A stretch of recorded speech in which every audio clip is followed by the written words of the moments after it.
I'm going to enjoy the next few moments just as much as you. Because here are two of my favorite guys, Rowan and Martin.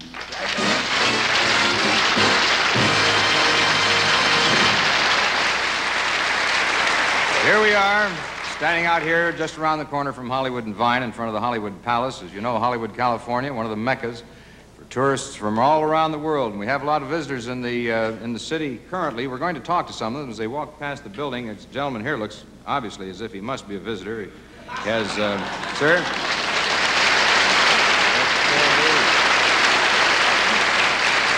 Well, you certainly have the stamp of tourist written all over you. You're a visitor to our fair city, are you, sir? You knew I was from out of town, huh? Well, I thought perhaps you might be. You seem to have all the accoutrements. Well, I've been taking something for it. You seem to have quite a bit of the equipment. Oh, there. yes, that's for the binoculars and the camera, you know, like take some pictures of the case to carry movie stars. You came out to see some movie stars. Came out to see some stars. A lot of people are always looking for stars. Yeah. Right there. Golly, I just hope I see Lyle Talbot or something. You never know who you're going to run into. Lyle. You know, they say sooner or later everybody will pass the corner of Hollywood and Vine. Is that right? I'm sure that you're going to see. You don't mind chatting with us for a No, minute or two. You see, we're on television. Oh, you're kidding. Yeah, oh, this right. is a big thrill for me. We have a camera located across the street over there. Fine. A little lens that zooms right in. They can I see. say hello to the folks in Battle Creek, Michigan. Is that where you're from, sir? Yep, that's the old cereal capital of the world, you know. Battle Creek, Michigan. Yes, are you?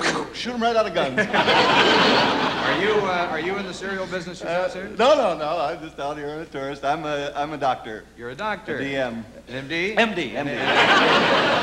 Doctor, it must be nice to get away from your practice. Oh, I like to get out here and see some stars, you know. Yes, sir. What sort of doctor are you? I'm a good doctor. No. Are you a GP? No, I've been in this country all my life.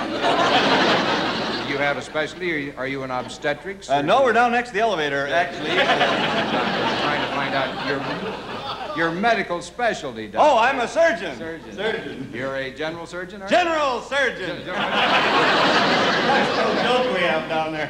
Down where, sir? You say general surgeon. Oh, I see. Well, that means as general surgeon, you operate on anything from head to foot. Just point it out. Yeah.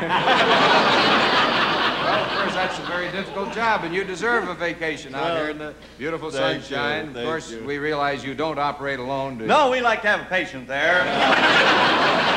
You'll go come right through the sheets, otherwise. You misunderstand. I mean, you have... Get a nasty note from the laundry. No, I mean, you have to really know your job very thoroughly. Oh, you certainly are. Yes, sir. Once the surgeon takes that knife in his hand... Look out. Yeah, you don't want to make any mistakes. Why not? Who's going to know? We all wear those little masks when we know who did it.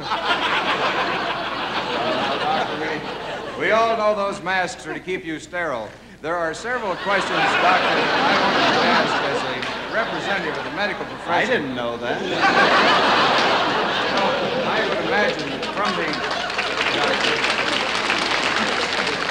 If you just listen carefully now, I want you to answer several questions. Oh, We've been asking all of anything. our tourist friends visiting. Fine. First of all, you realize there must be thousands of young men around the country. Well, there must be. I see them on the streets all the time. Watching our program tonight. Oh. Now, I'll bet you that some of these young men are interested in medicine. Well, good. I'll tell you what, we could sure use them. You know, doctoring is a good thing. Well, the country needs more doctors. We need more country doctors. Yeah, well, all sorts of doctors.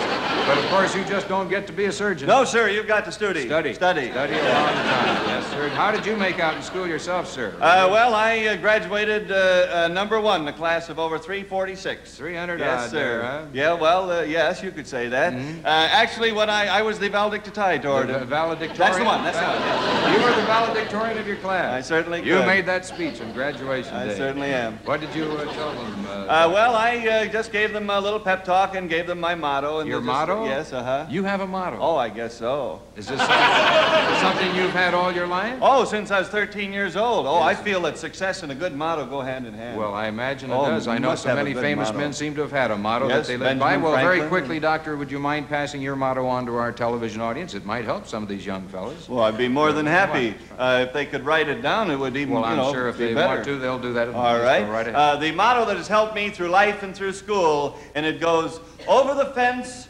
and through the woods. How many times have we seen it? Sometimes it's round, and sometimes it comes back.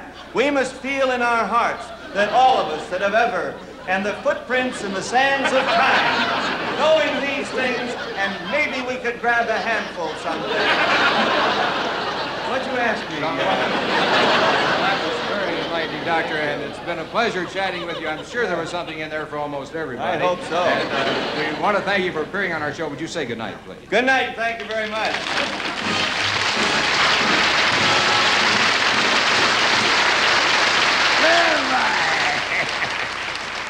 We'll be back in just a minute.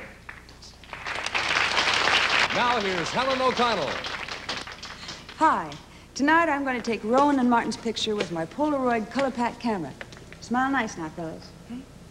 Thank you. We'll have our color picture in just about a minute. You know, if you're like most folks, you probably wanted to own a Polaroid camera, but maybe you thought it was too expensive. Well, that's not so anymore. Now there's a whole line of Polaroid color pack cameras starting with this model that costs just under $60 right on up to this one, the same model I'm using tonight. And the finest camera Polaroid has ever made. They all make great color shots in 60 seconds and black and white in 10. Now if this picture's half as good as most of the Polaroid pictures I've taken, I know it'll be terrific. Let's see. See? Just wonderful. Polaroid camera prices now start at less than $60. Ladies and gentlemen, Mr. Edward G. Robinson.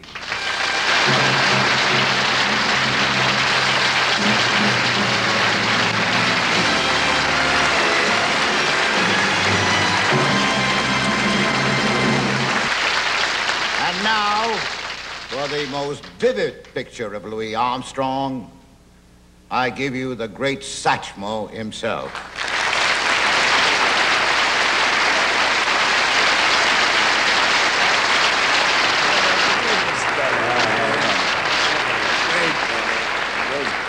Louis, I should like to read to you a telegram that we've received addressed to you. Very imposing, isn't it? Louis Armstrong. May I join you and your many friends gathered in Hollywood, as well as the countless admirers who are thinking of you this day as you observe your 50th anniversary as an entertainer. Few men have contributed so generously and brilliantly to the entertainment and delight both of your own countrymen and of people throughout the world. Your voice and your trumpet are emblems of the universal power of music and of human talent. With all good wishes, Lyndon Baines Johnson.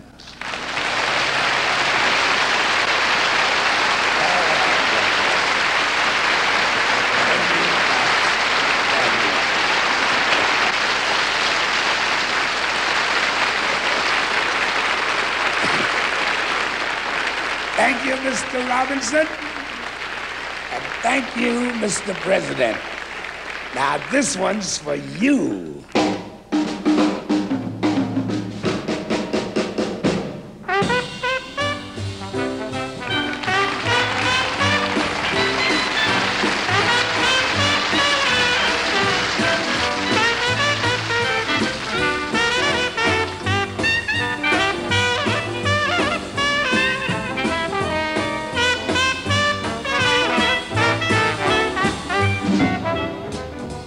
When the saints marching in, when the saints go marching in, I want to be in that number, yes. When the saints go marching in, take it away, boy.